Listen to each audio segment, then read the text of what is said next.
वैज्ञानिक कवि, चाहे भक्त बनना, चाहे वैज्ञानिक बनना, चाहे कवि बनना, चाहे लेखक बनना, चाहे हिंदू बनना कि मुसलमान बनना, सिख बनना कि ईसाई बनना, वो बाद में बन लेना, बनते रहना, लेकिन पहला काम क्या करना, भक्त या वैज्ञानिक कवि, भगवान पंडित मौलवी, भक्त या वैज्ञानिक कवि, भगवान पंडित मौलवी, जो भी बनना बाद में। कबीर साहब का ये रास्ता है कि जीवन कैसे सजाया जाए, कबीर साहब का दिखाया हुआ यही रास्ता है।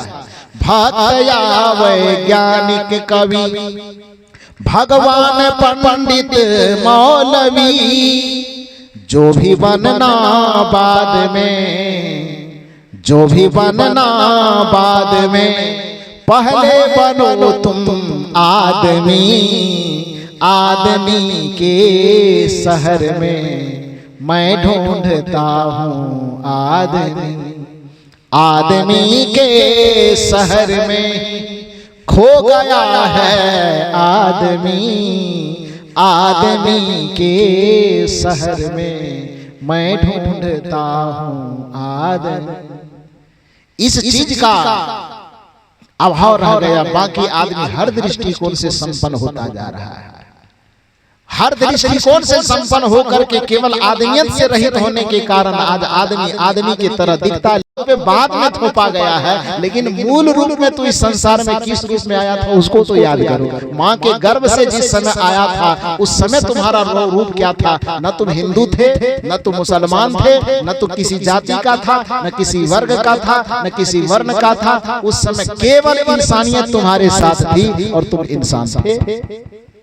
तो इसलिए कबीर साहब कहते हैं कि वो रास्ता मैं तुम्हें बता रहा हूँ कि भक्त या वैज्ञानिक कवि, चाहे भक्त बनना, चाहे वैज्ञानिक बनना, चाहे कवि बनना, चाहे लेखक बनना, चाहे हिंदू बनना कि मुसलमान बनना, सिख बनना कि ईसाई बनना, वो बाद में बन लेना, बनते रहना, लेकिन पहला काम क्या करना, भक्त या वैज्ञानिक कवि, भगवान पंडित मौलवी, भक्त या वैज्ञानिक कवि, भगवान पंडित मौलवी, जो भी बनना बाद में। कबीर साहब का ये रास्ता है कि जीवन कैसे सजाया जाए, कबीर साहब का दिखाया हुआ यही रास्ता है। भक्त या वैज्ञानिक कवि, भगवान पंडित मौलवी, जो भी बनना बाद में, जो भी बनना बाद में, पहले बनो तुम आदमी, आदमी के शहर में मैं ढूंढता हूँ आदमी, आदमी के शहर में खो गया है आदमी, आदमी के शहर में मैं ढूंढता हूँ आदमी। इस चीज का अभाव रह गया, बाकी आदमी हर दृष्टिकोण से संपन्न होता जा रहा है, हर दृष्टिकोण से संपन्न होकर के केवल आदमियत से रहित होने के कारण आज आदमी आदमी की तरह दिखता है, लेकिन उसकी वृत्ति जानवर की तरह बनी रह गई। जिसको दिनकर जी ने कहा बाहर से तो संवर गए, अंदर का संवरना बाकी है, अभी बचा है। और अंदर का संवरना जो बाकी है, इसी के लिए आज संत गुरुजनों की प्रासंगिकता बनी हुई है कि जिसके जिसके अंदर की पशुता झलक रही है, ये संत गुरुजन उस पशुता को मिटा करके उसके अंदर इंसानियत भरने का प्रयास करते हैं। सदगुरु कबीर साहब ने कहा कि इंसानियत से रहित होने के कारण जब हैवानियत हृदय में भरा हुआ है तो वह आदमी करता क्या है?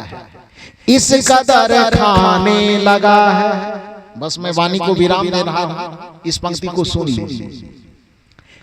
इस कदर खाने लगा है, अपना ही तन नोच कर, अपने ही जैसे अकल सकल वाले आदमी को आदमी नोच करके खा रहा है। जानवर को नोचने की आज जरूरत नहीं पड़ रही। कहा जाता है कि एक सांप रास्ते से गुजर रहा था, एक महात्मा जी से उस सांप की मुलाकात हो गई। महात्मा को देख करके सांप एकदम फुफकारते हुए झाड़ी की ओर भागने लगा। महात्मा जी ने उस सांप को कहा कि भैया इधर सुनो, अरे जहां तक मालूम है तुम इतने विषैले हो कि तुम्हारे विष के डर से, तुम्हारे काटने के डर से आदमी तो तुमसे कोसों दूर रहता है। जहां तक मैं जानता हूं कि आज तक तुम्हें देख करके आदमी डरते हैं, भागते हैं, छुपते हैं, लेकिन आज परिस्थिति कुछ ऐसा देख रहा हूं कि आदमी के डर से तू छुपने के लिए भाग रहा है। ऐसी नौबत क्यों आ गई? महात्मा की बात सुन करके सांप ने कहा, महाराज क्या करे, घोर कलयुग है। वो कलयुग का प्रभाव सब पर पड़ा, लेकिन आदमी पर ज्यादा पड़ गया। का क्यों? का आदमी पर उस कलयुग का प्रभाव ऐसा पड़ा है कि एक जमाना था जो हमारे जहर से लोगों को डर लगता था, लेकिन आज आदमी के अंदर इतना जहर आ गया है कि हम कम से कम किसी को काटते हैं तो हॉस्पिटल तक जाने की हम छुट्टी देते हैं कि हॉस्पिटल में जाके अपने आप को कम से कम बचा लो। लेकिन आदमी का जहर इतना जहरीला है, यदि वो कदाचित काट ले एक बार तो आदमी को राम राम भी कहने की फुर्सत नहीं देता, उसको पानी का घूंट भी अंदर निकलने की फुर्सत नहीं देता। बस एक ही बार में काटा और तुरंत वृंदावन बिहारी लाल की तुरंत खत्म हो जाता है। होता है कि नहीं होता?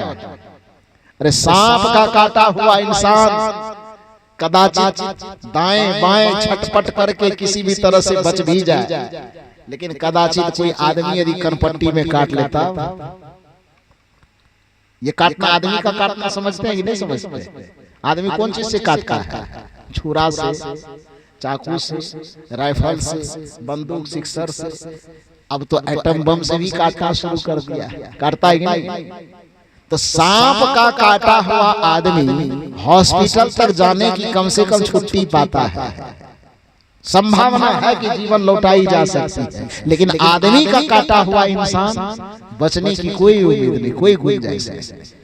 सदगुरु कबीर के दर्शन में यह कहा जा रहा है, इस कदर खाने लगा है अपना ही तन नोच कर, कर्म है हिंसक पशु सा। क्योंकि बाहर से सजे, कर्म को तो सजाए नहीं। कर्म है हिंसक पशु सा, सकल से है आदमी, आदमी के शहर में मैं ढूंढता हूँ आदमी, आदमी के शहर में खो गया है आदमी, आदमी के शहर में मैं ढूंढता हूँ आदमी। कबीर साहब से भक्तों ने पूछा कि आप ये जो भजन सुना रहे हैं इसका क्या लक्षण दिख रहा है आपको, कि आप कह रहे आदमी के शकल में नोच करके खा रहा है। कबीर साहब चुप रहने वाले नहीं थे, कहा रुको मैं प्रमाण देता हूँ। आदमी ही मारता है, मर रहा है आदमी।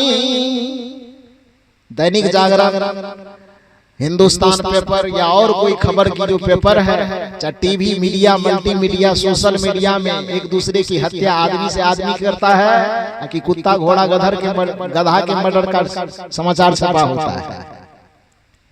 यदि व्यभिचार की खबर उसमें छपी हो तो किसी पशु पक्षी प्राणी के व्यभिचार की खबर होगी कि आदमी आदमी की। लूट शोषण दमन उत्पीड़न की खबर चाहे social media, multi media, print media में छपी हो तो वो किसकी छपी होगी? आदमी की छपी होगी, किसी अन्य प्राणी की? आदमी की छपी होगी।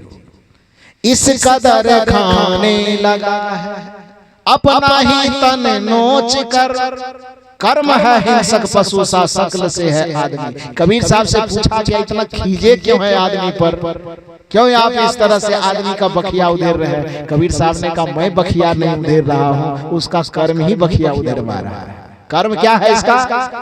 तो आदमी ही मारता है, मर रहा है आदमी, आदमी को लूट कर घर भर रहा है आदमी, आदमी ही मारता है, मर रहा है आदमी, आदमी को लूट कर घर भर रहा है आदमी। समझ में आता नहीं क्या, समझ में आता नहीं क्या कर रहा है आदमी, आदमी के शहर में मैं ढूंढता हूँ आदमी। तो आदमी के शहर में रह करके यदि आदमी को ढूंढना पड़े तो दुनिया के तमाम आदमियों के लिए सर में से डूब मरने की बात है कि नहीं? तो आदमी के शहर में आदमी को ढूंढना न पड़े आगे चल करके किसी को, इसके लिए आपको, हमको, सबको इस सत्संग की शरणागति लेकर के, संत गुरुजनों का सानिध्य लेकर के अपने जीवन को सजाने का प्रयास करना चाहिए। मैंने निवेदन इस मंच से यही किया। इस मंच के माध्यम से हमारे परम पूजनीय साध्वी श्री समता साहब जी आप सबों को सुना रही थी कि हम घर मकान तो बनाते हैं लेकिन घर हमें बनाना पड़ता है। मकान ईंट, सीमेंट, बालू, गिट्टी, छड़ इत्यादि के संयोग से बनता है, लेकिन घर जो बनता है आपस के प्रेम से बनता है, आपस की दया करुणा से बनता है, आपस के सद्भाव से बनता है। सचमुच इनके विचार बड़े प्रासंगिक थे। उसी प्रसंगों को थोड़ा आगे बढ़ाते हुए मैंने आपसे निवेदन किया कि आज आदमी सभ्यता के इस दौर में हर चीज को सजा हुआ देखना चाहता है। हमारा घर सजा हो, हमारी बागवानी सजे हो, हमारे कपड़े सजे हो, हमारे पहनने के चप्पल से लेकर के जूता तक सजे हो, हमारे अंगुली की अंगूठी सजी हो, हमारे और सब चीज, चेहरे, मोहरे, कपड़े लत्ते, खान पान, सोने उठने बैठने का जगह सजा हुआ हो। इस चीज की फिक्र तो मनुष्य करता है, लेकिन जो उसकी मूल संपदा है, जो उस पर उसका मौलिक चीज है, वह है उसका जीवन। उस जीवन को सजाने की वह फिक्र नहीं करता है। जो मनुष्य संत सदगुरु की शरणागति आकर के अपने जीवन को सजाने का प्रयास करता है, इस संसार की अवधि चाहे जितनी बीत जाए, युग चाहे जितने बीत जाए, जिसने जिसने अपने जीवन को सजाया है बस उसी की कीर्ति, उसी का नाम, उसी का यश इस संसार में बाकी रह गया है। हमारा और आपका भी कर्तव्य है कि अपने मानव जीवन को पाकर के घर द्वार मकान दुकान को सजाना चाहिए, उसको बुरा नहीं कहा जा सकता, लेकिन उन चीजों को सजाते सजाते, साधनों को सजाते सजाते अपने जीवन को भी हमें सजाने का प्रयास करना चाहिए। और जीवन को सजाने वाले जो कारीगर हैं, उसी कारीगर को संत और गुरु कहते हैं। सौभाग्यशाली है हम सब कि इस नवागांव जैसे पवित्र धरती पर हमारे संत गुरुजनों का आश्रम स्थापित है। सौभाग्यशाली तो आप लोग हैं। आज आपके ही सौभाग्य में बिहार प्रदेश से हम लोग भी डुबकी लगाने के लिए आए हैं। आप सब इतनी गर्मी में बैठ करके भी मेरे विचारों को इतने शांत चित्त होकर धैर्य पूर्वक सुना, इसके लिए आप सबों को बहुत बहुत साधुवाद, आभार व्यक्त करते हुए, साधुवाद देते हुए इस सत्र में मैं अपनी वाणी को यहीं पर विराम देता हूँ। समापन की ओर है।